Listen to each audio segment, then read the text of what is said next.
Hi, Year Fives, and welcome to Thursday's English session. And today we are going to be writing our final setting description. So, before we start, it might be a good idea for you to go and watch the video of the ridge again, and just to really take note of what it is you can see, what you can hear, and imagine all the things that Danny can see as he is going up that mountain. So, watch the video before you start this one.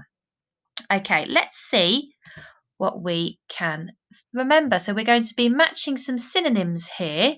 So the words you have got are daring, mystery, and clamber. So can you match them to the synonyms? So you need to match these words to these. Do that now on your piece of paper. Okay, so daring is the same as brazen. That's a lovely word, isn't it? Mystery, enigma. We could say the mountains were an enigma. Clamber is the same as scrabble. He clambered up the mountains. He scrabbled up the mountains. Do the same for this. Match the synonyms. Okay, so entice is tempt. The sound of the mountains enticed him um, to go higher. Peril is the same as jeopardy, which is the same as danger. And ponder is the same as to deliberate, which is the same as to wonder about something. So when we write a character description, when we write a setting description, we need to make sure that we are using the five senses. So can we describe what it is you can see, what you can hear, even what you might taste, what you can touch, and what can you smell? So it wants to really appeal to our senses. Let's have a look at this example, and this has been taken from a book called The Northern Lights.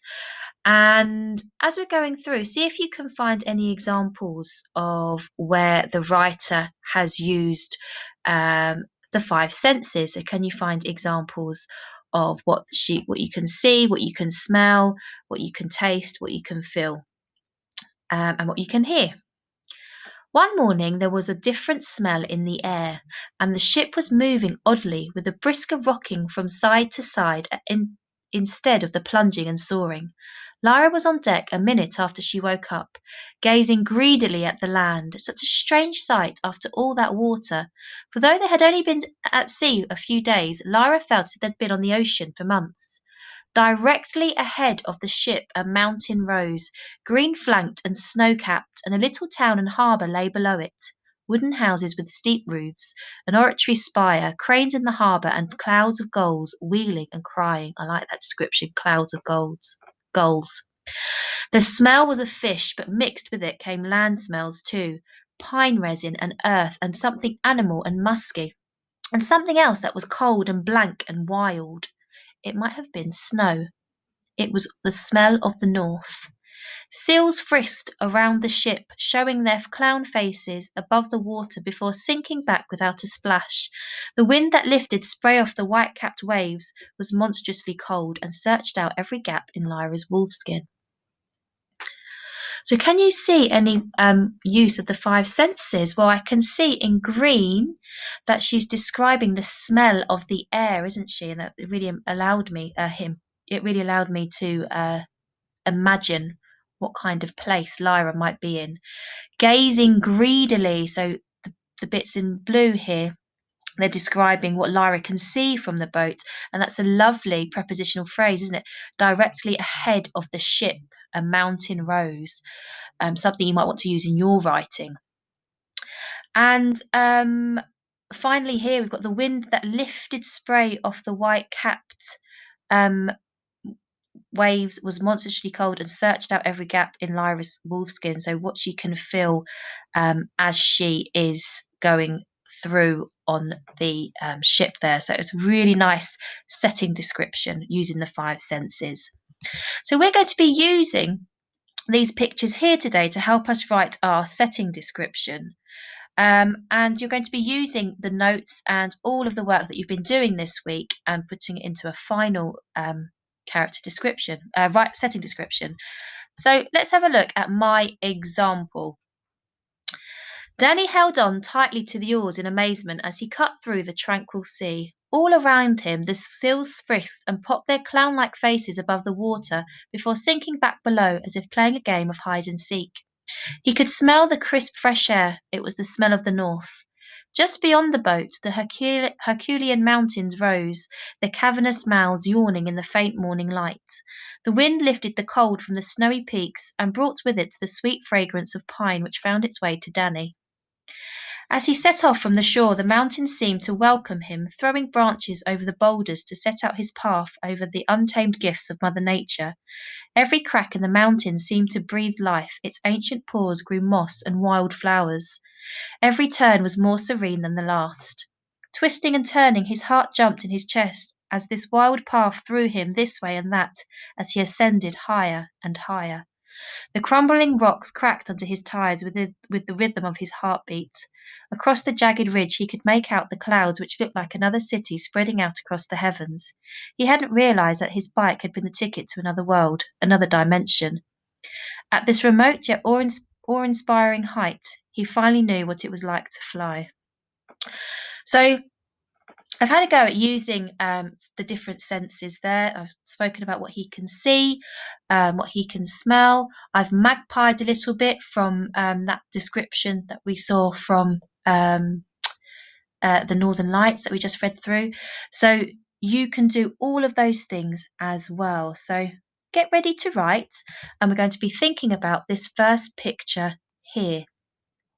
I've put some vocabulary down there that you could use as well, and this is the example that I have used. Danny held on tightly to the oars in amazement as he cut through the tranquil sea. So perhaps you might want to write something like Danny held on tightly to the oars as he floated through the tranquil sea. So that's something that you could start off with. Danny held on to the oars as he floated through the tranquil sea. So that is another sentence starter that you could use. And I've described the seals as having clown-like faces and they're bobbing up and down the water. What could the seals be doing in your description? Perhaps you would like to describe what it is you can smell. Can you smell the fresh air from the mountains? So on your piece of paper now, you are going to write down your part, your example, using this picture. Do that now.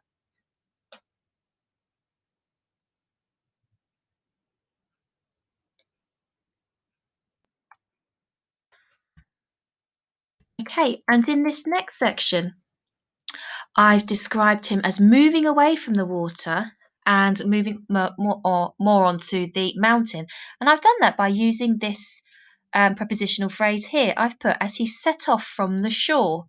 You could do something like as he moved further into the wilderness.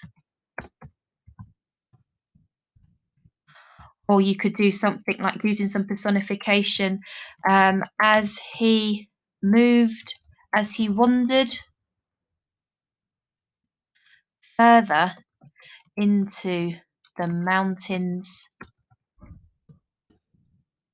onto the mountain's path, onto the mountain's path. Okay, so my example, as he set off from the shore, the mountain seemed to welcome him, throwing branches over the boulders to set out his path over the untamed gifts of Mother Nature. Every crack in the mountain seemed to breathe life. Its ancient pores grew moss and wild flowers. Every turn was more serene than the last. So I have described the mountain using personification, saying that it's breathing life. I've called it ancient as well. So perhaps you might want to use some of that vocabulary there. You can also use some of these sentence starters. As far as the eye could see, the mountains rolled as if never ending. So your turn now. See if you can write your little description using this picture here.